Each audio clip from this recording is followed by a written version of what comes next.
विद्यार्थी मित्रांनो नमस्कार.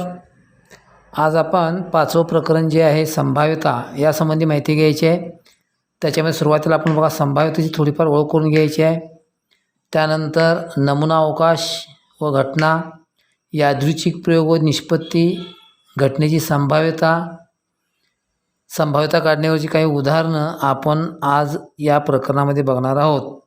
तत्पूर्वी आपण नेहमी दररोजच्या संभाषणामध्ये आपण वेळा प्रकारचे कमी जास्त किंवा शक्यताच नाही किंवा 100% आहेच अशा प्रकारचे काही शब्द आपल्या एकमेकाच्या चर्चेमध्ये किंवा संभाषणामध्ये आपण वापरतो.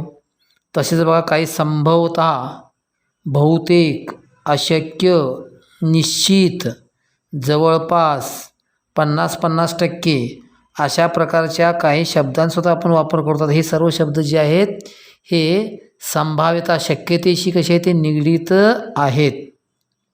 आता भविष्यातील शक्यताविषयीची आपण काही उदाहरणं बघूया. बा इकडं बहुतेक आज पाऊस पडेल, महागाई वाढण्याचा संभव खूप आहे, भारताला पुढील क्रिकेट सामन्यात हरवणे अशक्य आहे, निश्चितच मला प्रथम श्रेणी मिळणार, बालकाला वेळेवर पोलिओ डोस दिले तर त्याला पोलिओ होण्यास संभव नसतो. म्हणजे या ठिकाणी हे जे काही शब्द जे आहेत ते शब्द एक विशिष्ट प्रकारचा अर्थ आपल्याला सांगत असतात. आता आपल्याला बघा पान नंबर 114वरती काही चित्र दिले ते आपण चित्र बघायचे आहेत. त्याच्यामध्ये त्याने सुरुवातीला एक छापा काटा, म्हणजे या ठिकाणी क्रिकेटचं मॅच चालू आहे, त्या ठिकाणी टॉस टाकण्याचं काम चालू आहे. त्याच्यामध्ये टॉस केल्यानंतर एक तर आपल्याला काय मिळणार आहे, म्हणजे नाणेफेक ते चालू आहे, तिथं नाणेफेक केल्यानंतर त्या ठिकाणी आपल्याला 2 फलितं मिळणार आहेत, एक छापा आणि दुसरं कुठलं काटा. छाप्याला आपण काय करतो, कॅपिटल H हेड म्हणतो आपण, काट्याला काय म्हणतो आपण, टेल म्हणतो. आता या ठिकाणी दुसरी कृती आहे बा इकडं की एक नाणं वर्गातील प्रत्येकाने एकदा फेकून बघायचं आहे. आता वर्गामध्ये समजा एक 50 विद्यार्थी असतील तर 30 विद्यार्थ्यांनी समजा नाणं टाकल्यानंतर एकदाच प्रयोग करायचा आहे. एका विद्यार्थ्यानं 30 विद्यार्थ्यांना काय मिळेल, हेड मिळेल, आणि 20 विद्यार्थ्यांना काय मिळेल, काटा मिळेल. पण एकाच विद्यार्थ्याला दोन्हीही एकाच वेळी काय होणार नाहीत, ही फलितं मिळणार नाहीत. समजा आपण नाणं वर टाकल्यानंतर 30 विद्यार्थ्यांना काय मिळालं, कुठलं फलित मिळालं, छापा, आणि 20 विद्यार्थ्यांना काय मिळालं, काटा मिळालं. आता दुसरं समजा आपण प्रयोग केला की एकच नाणं दोनदा फेकायचं किंवा 2 नाणी एकाच वेळी फेकणे, दोन्हीचा अर्थ एकच आहे. वर्गातले आपले 50 विद्यार्थी जे आहेत त्यांनी काय केलं, एक प्रयोग 2 वेळा केला आहे, म्हणजे त्यांनी काय केलं आहे, एक नाणं 2दा फेकलेलं आहे. आता समजा पहिला विद्यार्थी फेकला त्याला काय आलं बा इकडं, दोन्ही वेळा त्याच्या छापा आलं. दुसऱ्या विद्यार्थीला पहिल्यांदा काय आलं, पहिल्या प्रयत्नामध्ये त्याला कुठली फलित मिळालं, हेड म्हणजे छापा मिळाला, नंतर काय मिळाला, काटा मिळाला.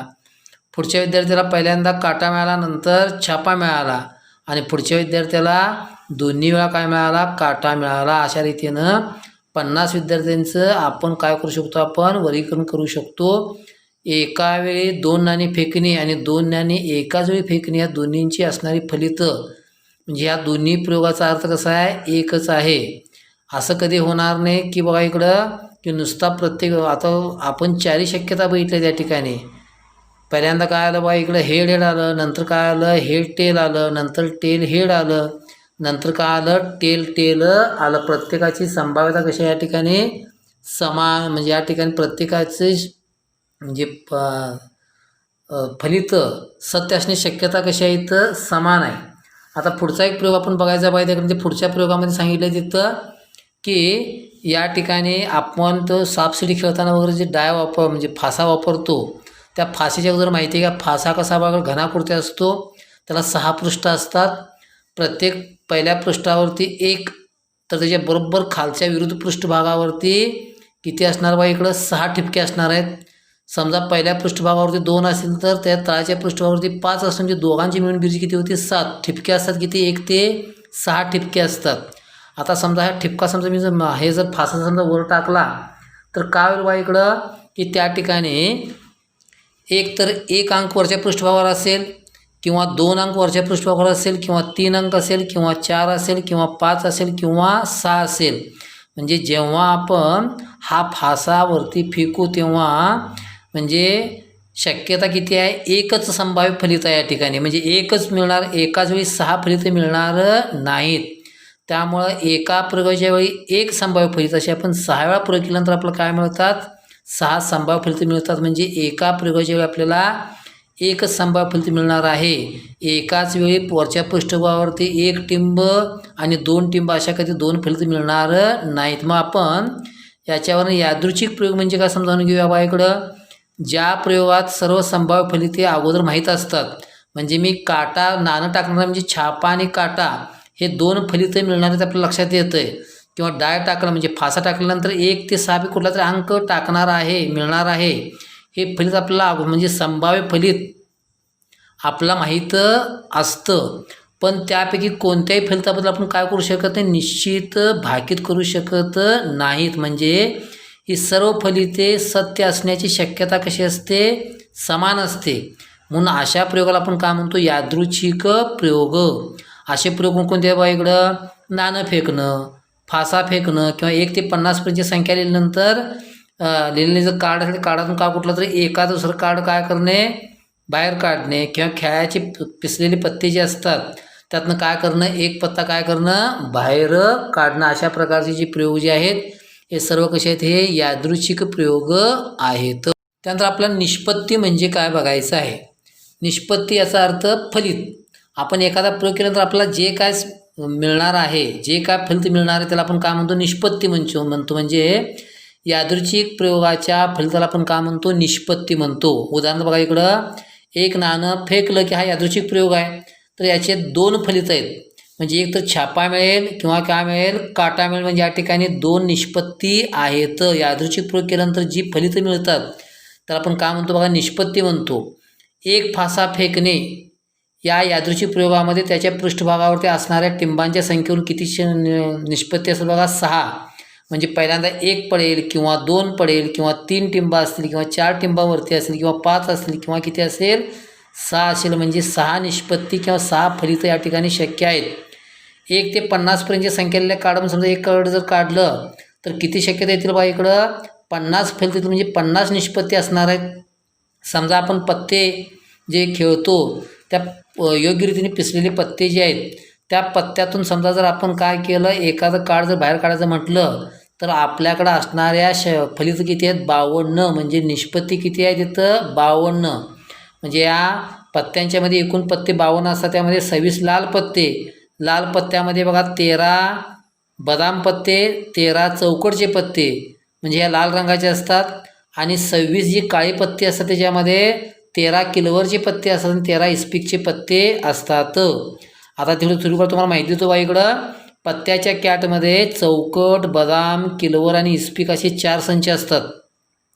प्रत्येक संचात राजा, राणी, गुलाम 10, 9, 8, 7, 6, 5, 4, 3, 2 आणि 1 असे किती पत्ते असतात, 13 पत्ते असतात. राजा, राणी, गुलाम यांना चित्रयुक्त पत्ते म्हणतात. प्रत्येक कॅटमध्ये राजाच्या चित्राचे 4, राणीच्या चित्राचे 4 आणि गुलामाच्या चित्राचे 4 असे एकूण 12 चित्रयुक्त पत्ते असतात. हे आपण लक्षात ठेवायचं आहे. आणि यासाठी आपण थोडं कॅट जर आपल्याकडे असतील तर कॅटवरची सगळी चित्र आपण एकदा काय करायची आहेत, बघायची आहेत. त्यानंतर समसंभाव्य निष्पत्ती म्हणजे काय आपल्याला बघायचं बघा. पहिल्यांदा समसंभाव्य निष्पत्ती एक उदाहरण घेऊ आपण. 1 फासा जर आपण वर फेकला तर फाशाच्या वरच्या पृष्ठभागावरती 1, 2, 3, 4, 5 यापैकी एका दुसरा अंक मिळण्याची शक्यता कशी असते, समान असते. म्हणजेच त्या समसंभाव्य निष्पत्ती असतात. म्हणजे या ठिकाणी निष्पत्ती किंवा फलित मिळण्याची शक्यता कशी असते, समान असते. म्हणजेच बघा, इकडं दिलेल्या निष्पत्तीपैकी कोणतीही निष्पत्ती प्राधान्यक्रमाने मिळत नसेल किंवा सर्व निष्पत्ती संख्या समान शक्यता असेल तर त्या समसंभाव्य निष्पत्ती आहे असं म्हणतो आपण. म्हणजे या ठिकाणी आपण निश्चित सांगू शकत नाही की प्रत्येक वेळी 1च पडणार नाही किंवा प्रत्येक वेळी 2च पडणार नाही. तर त्या ठिकाणी कोणता अंक वरती आपण सांगू शकत नाही. म्हणजे प्रत्येकाची निष्पत्ती किंवा फलितं कशी असतात, ती समान असतात. बा इकडं तर आपण जर उलटं घेऊया, तर जर फासा असा असेल की विशिष्ट अंकच पृष्ठभागावर वारंवार मिळत असेल तर तो फासा कसा आहे आपण म्हणतो असमतोल. आपण काय म्हणतो चुकीचं काहीतरी व्हायला म्हणतोय की नाही. म्हणजे या ठिकाणी तो फासा कसा आहे असमतोल असं म्हणतो. म्हणजे अशा बाबतीत निष्पत्ती समसंभाव्य नसते. म्हणजे प्रत्येक त्या ठिकाणी मिळणारी जी काही निष्पत्ती जी असते ती प्रत्येक निष्पत्ती ही समान असू शकत नाही किंवा शक्यता कशी असू शकत नाही, समान असू शकत नाही.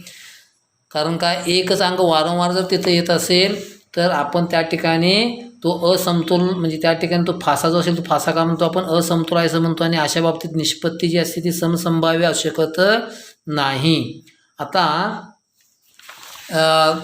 आपण बघा इकडं माशी जे उदाहरण घेतलं होतं त्यात अनेक उदाहरण घेऊ बघा इकडं. समजा जर आपण एक नाणं वर फेकलं तर छापा किंवा काटा मिळण्याची निष्पत्ती कशी असते समान असते.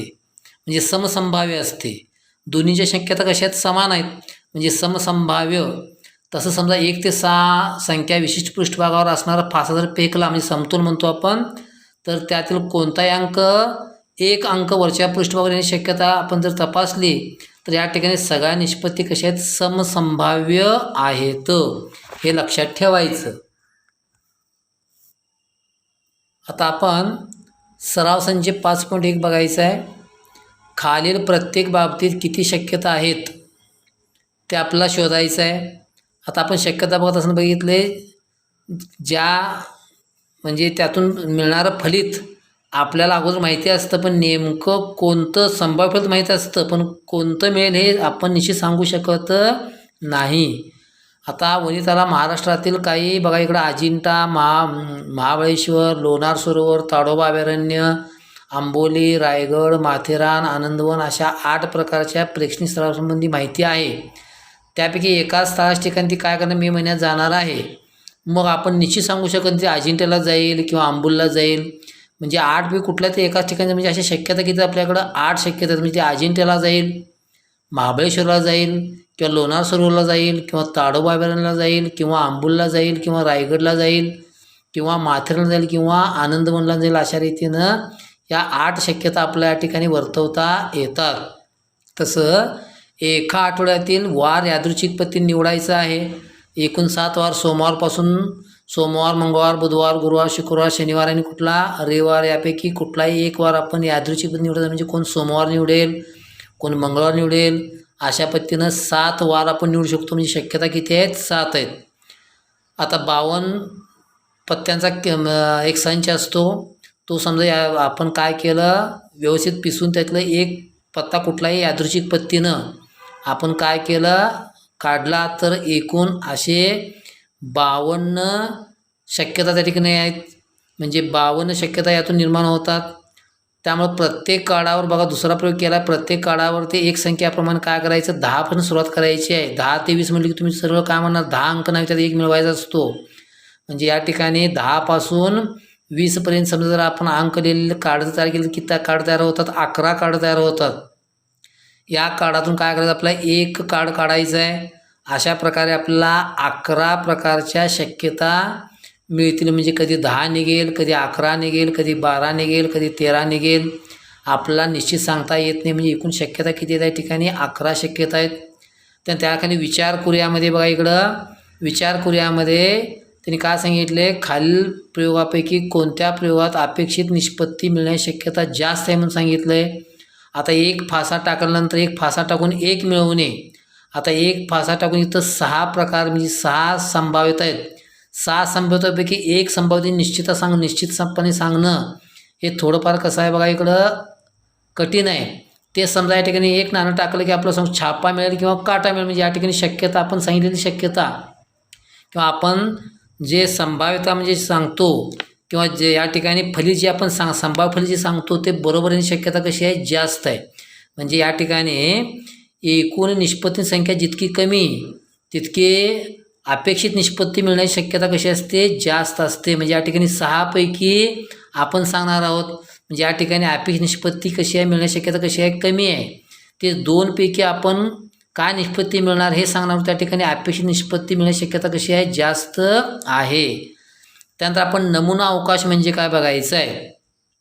आता यादृच्छिक प्रयोगामध्ये शक्य असणाऱ्या सर्व निष्पत्तीच्या संचाला आता मी एखादं नाणं वर टाकलं तर काय होतं एक तर एच मिळेल किंवा टी मिळेल. म्हणजे एच आणि टी या दोन निष्पत्ती आपण महिरूपी कंसात लिहिले की संच तयार होतं आणि त्याला आपण काय म्हणतो बा इकडं नमुना अवकाश. आता नमुना अवकाश कशाने दाखवतो आपण यस किंवा ग्रीक अक्षर बा इकडं ओमेगा याच्या साइन दाखवतो आपण. आता या ठिकाणी नमुना अवकाशातील प्रत्येक घटकाला काय म्हणायचं नमुना घटक. म्हणजे आपण एक नाणं फेकल्यानंतर काय करतो बा इकडं त्या नमुना अवकाश देत असताना महिरूपी कंसात काय लिहिणार एच आणि एच सॉलिप्युराम टी. त्या ठिकाणी प्रत्येक एच हा घटक झाला नंतर टी हा घटक झाला त्या प्रत्येकाला काय म्हणायचं नमुना घटक. तर नमुना अवकाश यसमधील एकूण घटकांची संख्या N of S number of S म्हणतो. एन स्मॉल अक्षरात एन आणि कंसामध्ये काय यस. याचा अर्थ यस संचामध्ये किती घटक आहेत दाखवण्यासाठी आपण काय करतो एन ऑफ एस. याचा अर्थ यसमधील एकूण घटकांची संख्या दाखवत असताना नंबर ऑफ त्या ठिकाणी एन ऑफ एस हे अक्षर वापरा. म्हणजे त्या दिलेल्या नमुना अवकाशामध्ये किती घटक आहेत हे आपण काय करतो एन ऑफ एस दाखवतो. त्यानंतर जर एन ऑफ एस शांत असेल तर त्याला शांत नमुना अवकाश म्हणजे त्यातील घटकांची संख्या आपल्याला मोजता येत असेल, शेवटचा घटक माहीत असेल किंवा थोडक्यात लक्षात ठेवा दिलेल्या संचामधलं म्हणजे नमुना अवकाशामधले जे घटक असतात ते नमुना घटक आपल्याला मोजता येत असतील तर त्याला आपण काय म्हणतो शांत नमुना अवकाश म्हणतो.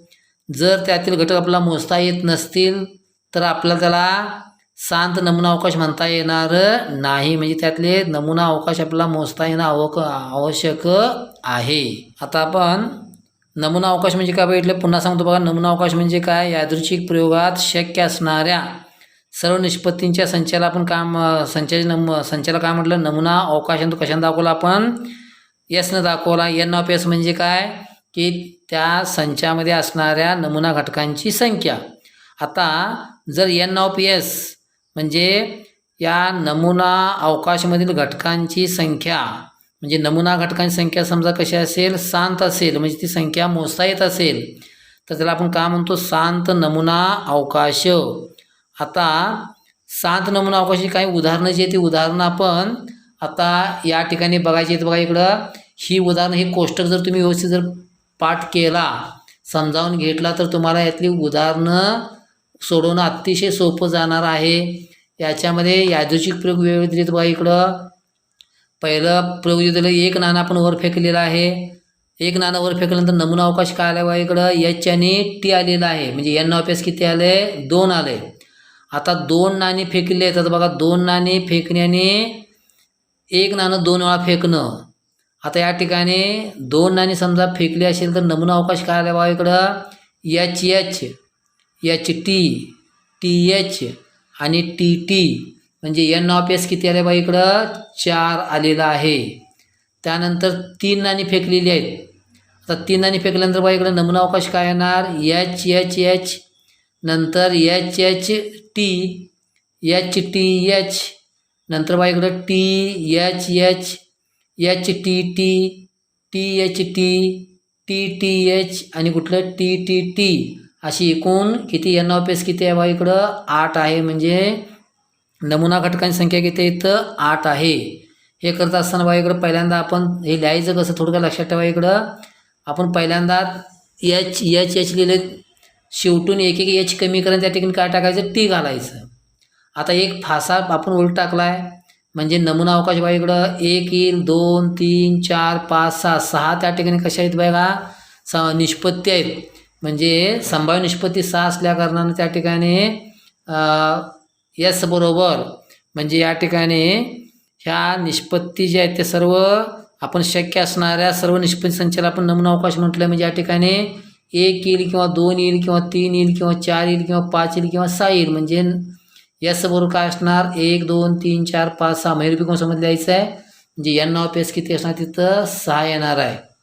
आता 2 फासे टाकायचे आहेत बघा इकडं. धरूया आपण दोन्ही हातामध्ये 2 फासे पहिल्यांदा टाकलं मी दोन्हीवर काय पडलं 1 1 पडला. परत दुसरा टाकला पहिल्यावरती आता बघा इकडं 1 पडला दुसऱ्यावरती 2 पहिल्यावरती काय मी 1च पडला 3 1 4 1 5 1 6 म्हणजे पहिली फेरी पूर्ण केली आपण.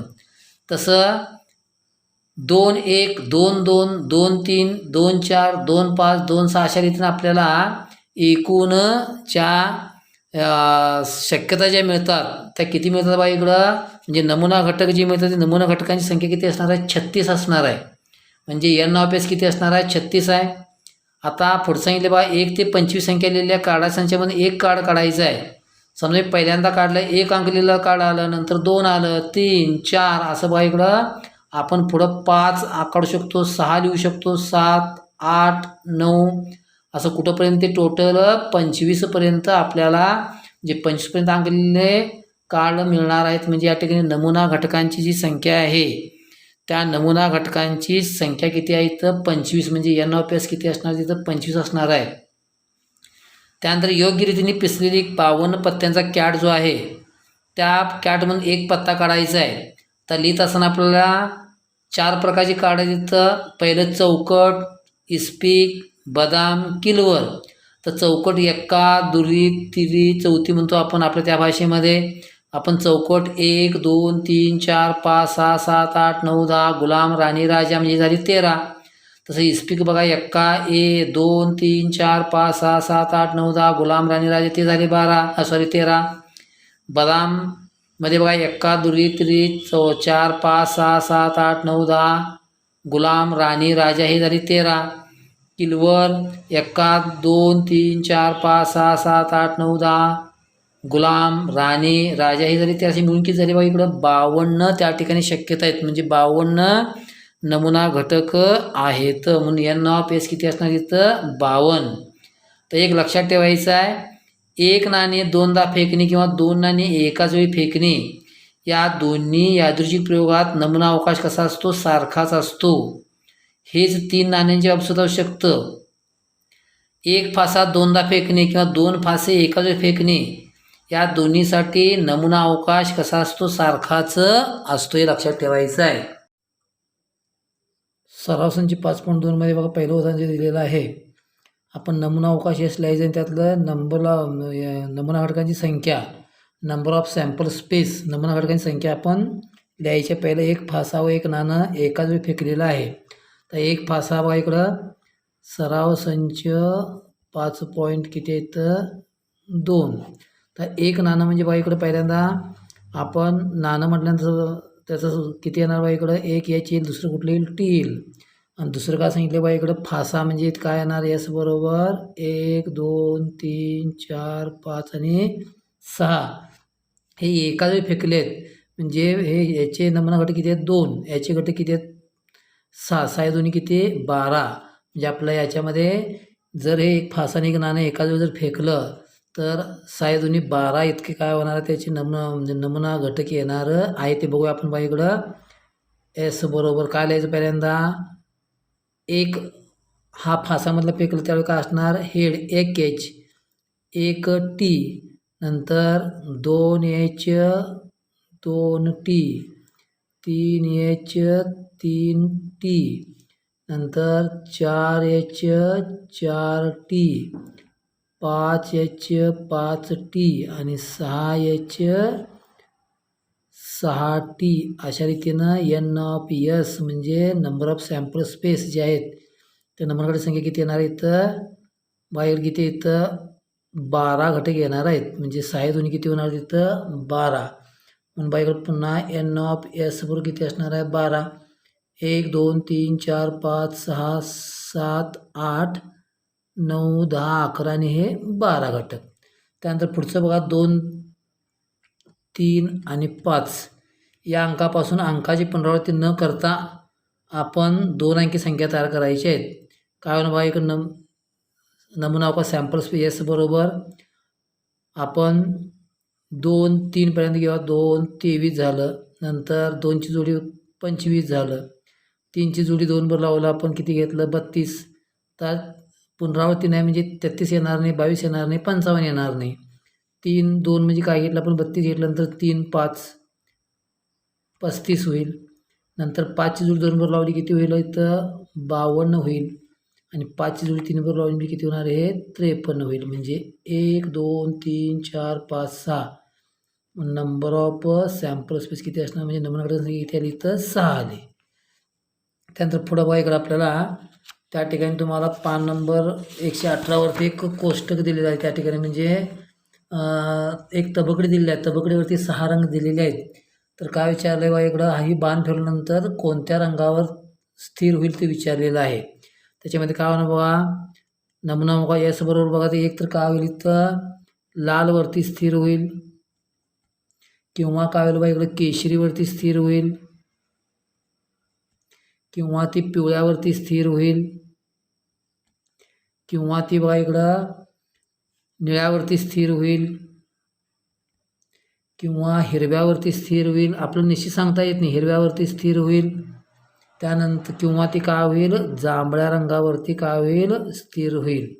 जे असेच या ठिकाणी निष्पत्ती जे येतात ते किती येतात बघा, 1 2 3 4 5 6 येतात. म्हणजे नमुना घटकाची संख्या किती आली, number of sample plus N of एसवर किती आलं, ते 6 आलं. त्यानंतर पुढं सांगितले बा इकडं, त्या ठिकाणी एक तुम्हाला हे दिलेलं आहे, म्हणजे तो कॅलेंडर दिलेला आहे. अशा प्रकारचं हे कॅलेंडर आहे. या कॅलेंडरमध्ये आपल्याला काय 5च्या पटीमध्ये येणार संख्या बा इकडं कसं कसं सांगितले बा इकडं, पहिल्यांदा 5 कुठला आला बा इकडं, मंडे ट्युसडे, म्हणजे या ठिकाणी मंगळवार एक 5 येते, 5 दुनी 10. दुसरं कुठे येते बा इकडं, संडेला येतं आहे. 15 कुठे येणार बा इथं, फ्रायडेला. त्यानंतर वेन्सडेला किती येणार 20. 5च्या पटी संख्या बघायची आहेत आपल्याला. 25 कुठं आलं बा इकडं, मंडेला आलं. आणि त्या ठिकाणी संडेला परत किती आलं, म्हणजे कुठलं सॅटर्डेला किती आली तर 30. म्हणजे या ठिकाणी आपण प्रश्न त्यांनी विचारला आहे की 5च्या पटीत येणाऱ्या तारखेचा वार मिळवणे. म्हणजे यस बरोबर पहिली 5 तारीख जी आलेली आहे ती कशी बा इकडं ट्युसडेला आलेली आहे, मंगळवारी आलेली आहे. 10 तारीख बा इकडं संडेला आलेली आहे. त्यानंतर 15 तारीख जी आहे ती फ्रायडेला आहे. त्यानंतर 20 तारीख जी आहे ती वेन्सडेला बुधवारी आलेली आहे. आणि त्यानंतर 25 तारीख बा इकडं सोमवारी मंडेला आलेली आहे. आणि 30 तारीख परत काय आलेली आहे तर सॅटर्डेला आलेली आहे. म्हणजे या ठिकाणी मंगळवार, रविवार, शुक्रवार, बुधवार, सोमवार आणि हे शनिवार. म्हणजे 1 2 3 4 5 6 म्हणजे N of S number of sample space म्हणजे नमुना घटकांची संख्या किती आली तर 6 आलेली आहे. आता आपल्याला पुढचा हे महत्त्वाचा प्रश्न आहे बघा, परीक्षेत काय विचारतात त्याच्यामध्ये काय दिले आहेत, एक मुलगा एक 2 मुलगी आहेत म्हणजे B1 B2 आणि 2 मुली म्हणजे कुठल्या म्हणल्या G1 G2. आता पहिल्यांदा काय 2 मुलांची समिती स्थापन करायची, फक्त त्यामध्ये 2 मुलंच असली पाहिजेत.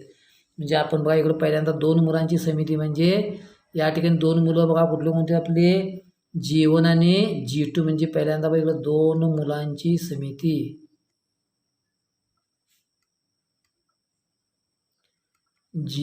दोन मुलं कुठले आहेत बघा इकडं, हे B1 आणि कुठले आहेत इथं B2. बॉय म्हणजे मुलगा घेतला इथं. पुढं 2 मुलींची समिती विचारलं आहे. आता मुलींची समिती काय बघा इकडं G1 आणि काय असणार आहे G2 असणार आहे. म्हणजे त्या ठिकाणी 2 मुली असं घेतल्या, 2 मुलं घेतली, बॉय आणि गर्ल असा अर्थ घेतला आहे तिथं.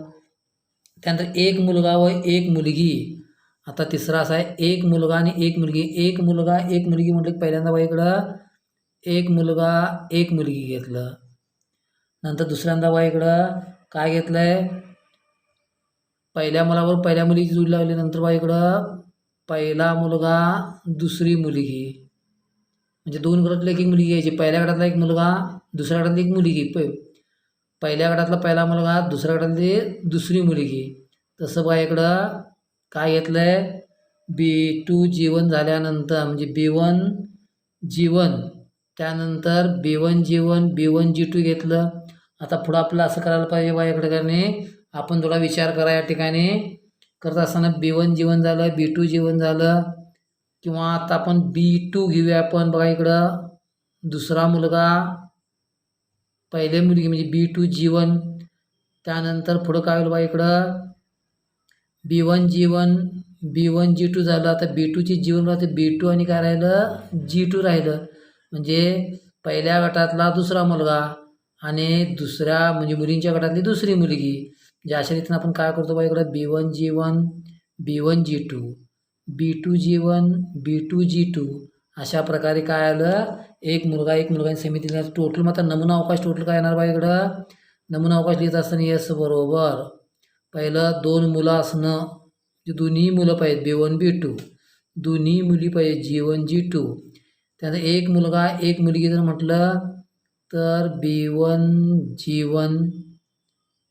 B1 G2 त्यानंतर B2 आणि B2 म्हणजे 1 2 3 4 5 6 जी N ऑफ S बरोबर किती येणार बघा तिथं N ऑफ S बरोबर किती तिथं 6 1 2 3 4 5 आणि हे 6